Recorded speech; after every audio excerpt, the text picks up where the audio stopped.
Hi everyone! Well, it has been blustery and very windy today. We are in a safe and secure anchorage, but I don't like these kind of days. I am uneasy when I hear the wind howling through the rigging, when I feel the bow being caught by the wind and the boat heeling. I don't like to hear the snubber on the anchor groaning and creaking. Sometimes I wonder, will I ever get used to it? And not only that, but we have a forecast for 6 more days of this. When we left La Paz, we headed for a nearby anchorage, Caleta Lobos. It's a jumping off point for boats making the southern crossing to the Mexican mainland. I had to do a double take when I saw a boat we knew enter the anchorage. It was Mike on Compass Rose, a Baba 35, and he was heading over to Puerto Vallarta and then south to warmer waters. He asked us why we were staying up in the colder north. Why, indeed. The next morning, we headed north to the nearby island of Espiritu Santo, which almost connects to another island, Isla Partida. These islands are very popular for tour boat operators from La Paz, and the islands, as are most of the islands in the Sea of Cortez, are nationally protected. There are many lovely anchorages and long sandy beaches, but since Blondie is not supposed to be ashore, we chose a small one-boat anchorage, El Mesteño, where we could sneak her ashore for quick romps on the beach before returning her to the boat. I've talked with other dog owners who admit to bringing their dogs ashore, but I was uncomfortable doing this, and for us, having a dog will limit our visits to the islands of the sea. El Mesteño was lovely, with clear water over sand and a gently sloping grade to a beach at the head. We found that anchored in 13 feet of water at zero tide, we were far enough in to negate the wraparound swell from the entrance. While Blondie fretted at the boat, Lee made a 2-hour hike up the canyon. He'd hoped to get to the ridge at the end of the canyon that overlooks Caleta Partida, where the two islands connect, but ran out of daylight. After one night at El Mesteño, we thought we would make a quick dash north to San Evaristo, but found we were not able to sail good angles to windward and would arrive after dark unless we resorted to the Iron Jenny. We turned around and headed back to El Mesteño to wait out the weekend of northers. It was on this day we decided we would hang around the general La Paz area to wait out the winter weather.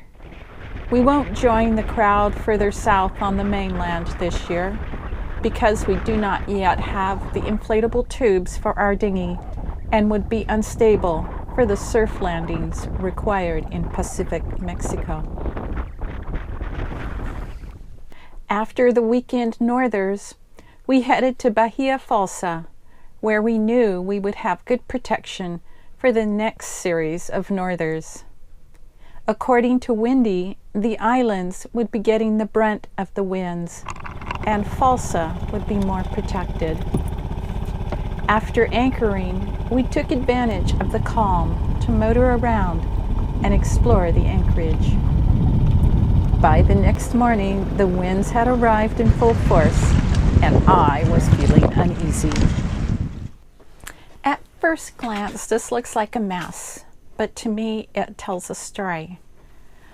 With the Navionics app running on my tablet, this is our track as we came into the anchorage. I circled up into the wind and we drifted a little sideways. Here is where we let down the anchor, or where Lee let down the anchor, and then we drifted back on the wind. This area here is the track that we made during the night with the wind coming from the southwest. Then the next morning, the wind made an abrupt shift as the norther set in, and our anchor had to do a sudden reset. So I'm not sure exactly the location of the anchor now, but here is the track that it's made, and as you can see, it's holding fast. Later on in the evening, we let out 25 feet more chain as heavier winds were expected, and you can see the demarcation between our track that we made earlier today and then the track we're making now with the extra chain. I take my tablet to bed with me, and whenever a strange movement or sound awakens me, I do a quick check of the tablet to make sure we aren't dragging. I sleep so much better now that I don't have to get up to check our position. Day number 2. Today is supposed to be the windiest. Out on the sea, it's forecast to be 25 knots, gusting to 30. In here, we've seen maybe 15, so we're quite well protected. And I'm starting to feel just a tad bit comfortable and not as uneasy as I was yesterday. Waiting out bad weather is a great time to do odd chores and boat maintenance. Lee used the time to sort through accumulated nuts and bolts from various projects and to neaten up the nav table.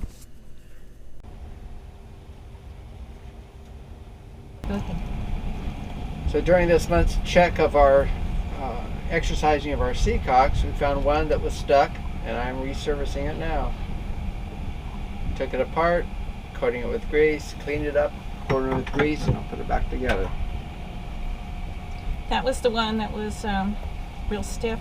Yes, I couldn't turn it without a wrench on it, so took care of that. Oh wow, I can look down there and see water. Yeah. So you can do this because this one's an actual above the water This line. one's above the water line, yes. Okay. What I cannot do would be our sea strainer ones. That I would not have a chance of being able to do. We'd have to do something else.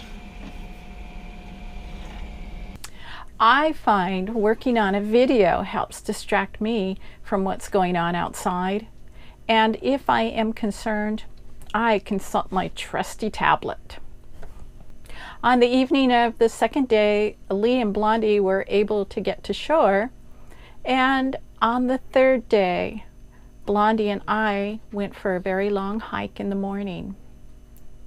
The forecast is for continued winds out on the sea, but in here it's been very nice. For us, making the transition from a 25-foot swing-keel trailer sailor to a full-keel, heavy displacement cruiser has been a slow process, much slower than I envisioned.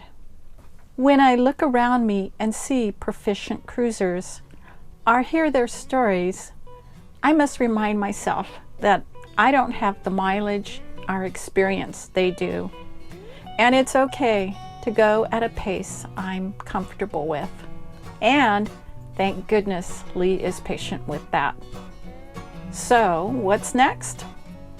We've been out 2 weeks now, and it's time to stock up on more produce. We'll head into La Paz, but this time we are going to anchor out. We'll see how long La Paz entices us to stay. So until then,